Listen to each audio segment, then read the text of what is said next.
Assalamualaikum warahmatullahi wabarakatuh. Perkenalkan, nama saya Yasfa Wima Aulia Maharani dengan NIM 2411176411110. Saya dari kelas 2024C dari Prodi Ilmu Hukum. Di kesempatan video kali ini, saya akan menjelaskan tentang subjek hukum internasional Vatikan.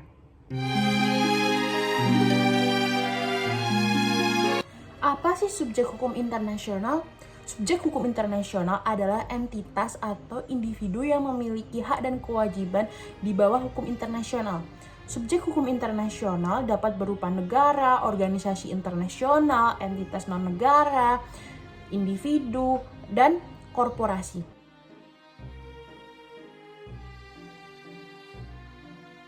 Mengapa Vatikan dikategorikan sebagai subjek hukum internasional? Vatikan diakui sebagai subjek hukum internasional karena memenuhi 4 kriteria yang ditetapkan dalam Konvensi Montevideo pada tahun 1933. Sejak ditandatangannya Pakta Lateran pada tahun 1929 yang menetapkan kemerdekaan Tasta Suci dan mendirikannya negara kota Vatikan.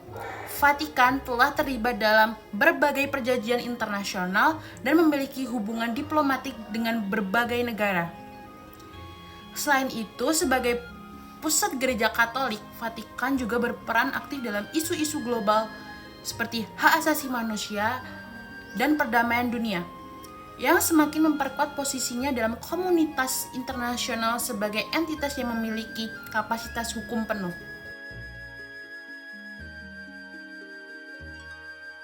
Empat kriteria tadi, yang pertama, memiliki populasi permanen, seperti para pendeta pejabat gereja dan warga negara Vatikan yang bertugas.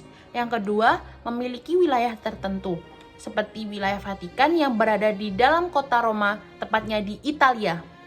Yang ketiga, mampu menjalin hubungan internasional. Vatikan memiliki hubungan diplomatik dengan lebih dari 180 negara. Yang keempat, memiliki pemerintahan yang berfungsi, seperti kepemimpinan oleh Paus dan administrasi Kuria Romawi.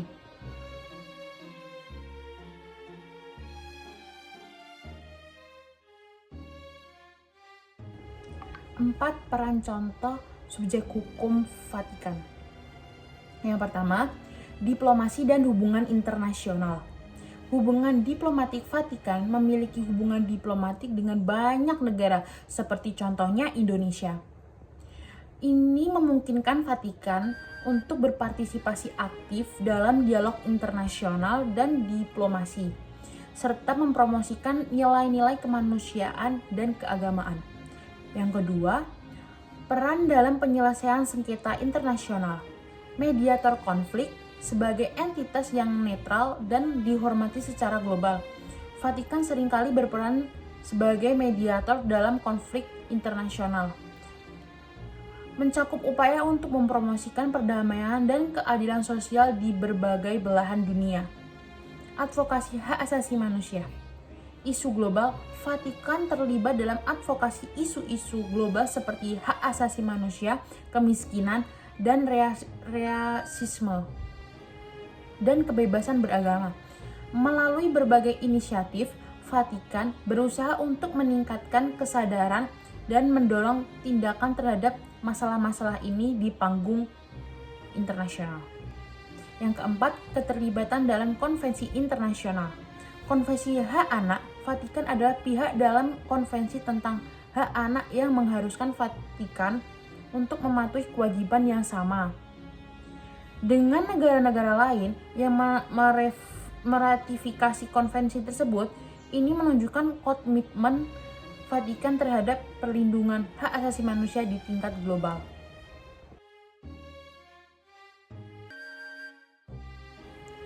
Permasalahan dari adanya subjek hukum internasional Vatikan. Yang pertama, yurisdiksi terbatas. Meskipun Vatikan memiliki status sebagai negara dan subjek hukum internasional, yurisdiksinya terbatas pada wilayah kecil dan tidak memiliki kekuasaan yang luas di luar batas-batasannya. Hal ini menyulitkan penegak hukum terhadap kasus-kasus yang terjadi di wilayah Vatikan, seperti kasus pelecehan seksual oleh anggota gereja yang seringkali melibatkan yurisdiksi negara lain. Yang kedua, intervensi politik dan kedaulatan rakyat. Salah satu permasalahan signifikan adalah intervensi politik dari negara lain, seperti yang terjadi di Tiongkok. Tiongkok telah melakukan penunjukan uskup secara sepihak tanpa persetujuan tahta suci, yang dianggap sebagai pelanggaran terhadap hak dan kewenangan paus. Tindakan ini mencerminkan ketegangan antara prinsip kedaulatan negara dan hak-hak tahta suci sebagai subjek hukum internasional.